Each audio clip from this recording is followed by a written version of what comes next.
रही है।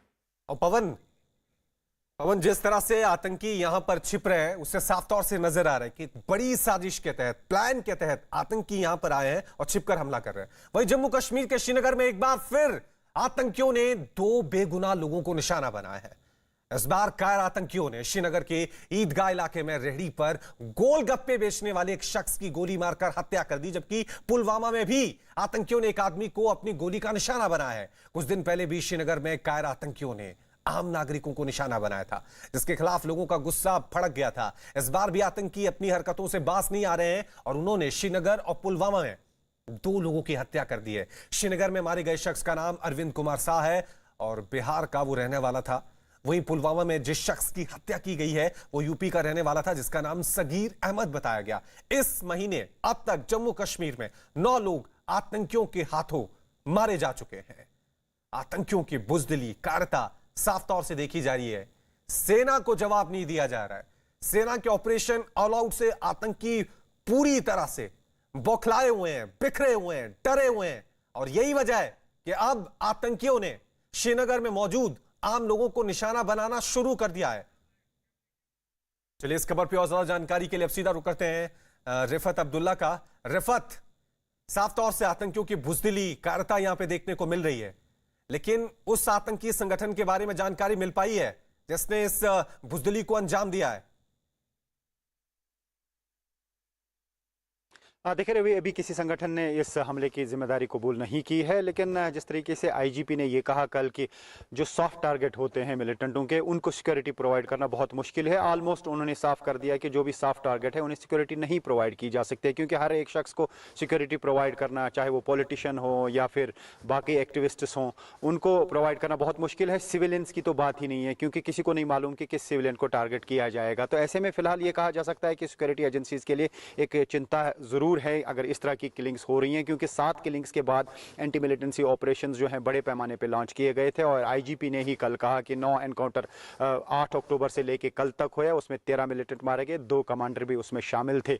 तो अब देखना होगा कि क्या ये उसका रिएक्शन है या जिस तरीके से लगातार एंटी मिलिटेंसी ऑपरेशंस किए जा रहे थे, क्या उसकी वजह से ये 2 लोग जो है मारे गए या कुछ और इसके पीछे जो है वो कोई बड़ा मंसूबा है। क्योंकि मैंने पहले भी कहा कि 370 और 35 से हटाए जाने के बाद जिस तरीके से कहा गया कि बाहर के लोग यहाँ पे ज़मीन खरीद सकते हैं या फिर यह है कि यहाँ की डेमोग्राफी चेंज करने के भी लगातार इल्जामात लगे, तो क्या उस चीज़ के लिए ये सब कुछ किया जा रहा है, ये कह पाना मुश्किल है, क्योंकि अभी किसी संगठन ने रिस्पॉन्सिबिलिटी कबूल नहीं की। लेकिन मैं आपको बता दूं, जितनी इससे पहले किलिंग्स हुई, कुछ किलिंग्स की रिस्पॉन्सिबिलिटी टीआरएफ ने ली है और टीआरएफ ने अलग अलग चीज़ें अलग अलग लोगों के लिए लिखी। किसी को लिखा कि वो इन्फॉर्मर था पुलिस का, किसी को ये लिखा गया कि वो रॉ का एजेंट है, किसी को ये लिखा गया कि वो आरएसएस के साथ जुड़ा हुआ और यहाँ पे जो है हिंदुत्व को बढ़ावा देने की कोशिश कर रहा है। तो इस तरीके से अलग अलग चीजें अलग अलग लोगों के लिए लिखी गई जिनको आज तक टारगेट किया गया। या बीजेपी के 23 लोग जो है पिछले 2 साल में मारे गए, उनको ये कहा गया है कि ये यहाँ पे जो है बीजेपी को मजबूत करने की कोशिश कर रहे हैं, जो मिलिटेंट जो है नहीं चाहेंगे। तो इस तरीके से लगातार ठीक है रिफत, साफ तौर से रणनीति यहाँ पर आतंकियों ने बदली है।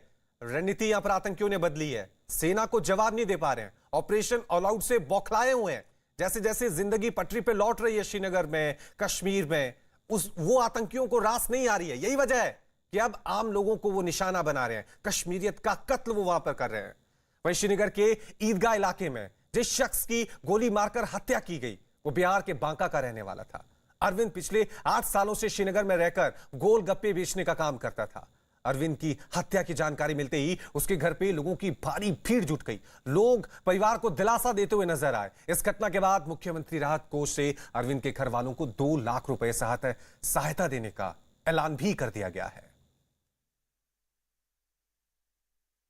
तो घर में मातम पसरा हुआ है कि कोई बेटा, कोई भाई, कोई पति घर की रोजी रोटी के लिए श्रीनगर पहुंचा था, वही घर का पूरा गुजारा चला रहा था, घर की जिम्मेदारी लिए हुआ था। लेकिन आपने देखा कि किस तरह से इन बुजदिल आतंकियों ने इन आम 4था नंबर के गुलगप्पा बेचता था सर, वो गुपचुप जो नाम कहलाता था, वही कमा कर भेजता है। हम लोग खाते पीते हैं सर, और कुछ नहीं है हम लोग। अच्छा, और क्या कहेंगे। तो मैंने यहाँ से अरविंद कितने दिनों पहले गए हैं? 3 महीना। अच्छा, यहाँ पे लॉकडाउन में आए थे क्या? लॉकडाउन में आया था, 4-5 महीना के भरोसे सब हम सब जीते थे सर, उसी के भरोसे। ये था, वही था, उसके अलावा क्या बचा सर, वही के भरोसे सबने खाते पीते थे, कमाता पैसा था। उसी के बदौलत सारा घर चलता था। हाँ, 5 महीने पहले बड़ा भाई खत्म हो गया, उसी के दौलत पे अब सब कुछ चलता था घर, उसके अलावा कुछ नहीं है बचा। 5 भाई में से 2 भाई की तो लगा के मृत्यु हुई है, 2-3 भाई हैं। सभी लगभग मजदूरी करते हैं, गरीब परिवार हैं। उनके परिवार का कंप्लीट डिटेल्स लिए उच्च अधिकारी को भेजने के लिए, तो सब डिटेल्स ले लिए। अच्छा, कितने भाई थे, बहन, माता पिता के सब विस्तृत जानकारी। वहीं पुलवामा में जिस शख्स की हत्या की गई वो यूपी के सहारनपुर का रहने वाला था। सगीर अहमद के परिवार को जब इस बारे में खबर मिली तो परिवार वालों पर दुखों का पहाड़ टूट पड़ा। घर वालों का रो रो कर बुरा हाल है। हत्या की जानकारी मिलते ही नाते रिश्तेदारों का जुटना शुरू हो गया है।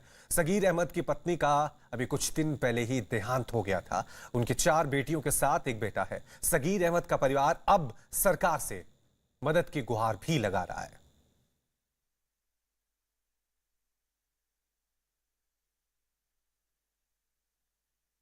अब देख सकते हैं किस तरह से परिवार वालों का रो रो कर बुरा हाल है, क्योंकि ये बेटा परिवार की जिम्मेदारी संभालने के लिए, रोजी रोटी चलाने के लिए श्रीनगर गया था, लेकिन आतंकियों ने अपनी बुजदिली दिखाते हुए, कायरता दिखाते हुए इसका कत्ल कर दिया। वहीं इस घटना पर राज्य के उपराज्यपाल मनोज सिन्हा ने ट्वीट कर दुख जताया है। उन्होंने अपने ट्वीट में लिखा है कि मैं आतंकवादियों द्वारा अरविंद कुमार और सगीर अहमद की निर्मम हत्याओं की कड़ी निंदा करता हूं। जिन परिवारों ने अपनों को खोया है उनके प्रति मेरी हार्दिक संवेदना है। इस दुख की घड़ी में केंद्र शासित प्रदेश शोक संतप्त परिवारों के साथ खड़ा है। दुश्मन की मंशा क्या है वो उसको तो हमने भापा भी, और हमने ये इस बुजदली को टोका भी है, उस पर सवाल भी उठाए हैं। पर क्योंकि जम्मू कश्मीर की एडमिनिस्ट्रेशन का भार आपके कंधों पर है, तो इसलिए मैं आपसे जानना चाहूँगा कि अब सिक्योरिटी को और टाइट करने के लिए किस तरह के कदम उठाए जा रहे हैं, क्योंकि लोगों की अपेक्षा आपसे है, उम्मीदें आपसे हैं। इंटेलिजेंस एजेंसीज के साथ मिल करके हमारी सिक्योरिटी फोर्सेस ने एक अच्छी रणनीति बनाई है, और हमारी ओर से पूरी आजादी है सिक्योरिटी फोर्सेस को कि जहां जरूरत पड़े जरूर प्रभावी कार्रवाई करिए। कुछ लोगों के ऐसे बयान जो यहां की सिक्योरिटी सिचुएशन को खराब करते हैं, मैं समझता हूं कि उन्हें भी आज सोचने की जरूरत है। और सिक्योरिटी फोर्सेस पूरी तरह से तैयार हैं। जो कुछ पिछले दिनों हुआ है, मुझे लगता है कि आगे आने वाले दिनों में उससे भी ज्यादा जोरदार प्रहार होगा। तो आतंकियों की इस कायराना हरकत के बाद बीजेपी नेताओं ने पाकिस्तान पर जमकर हमला बोला है। एक जो बाहर से जो हमारा जो वेंडर था, एक रेडी वाला था, उसको मार दिया है, दूसरे को जख्मी किया है।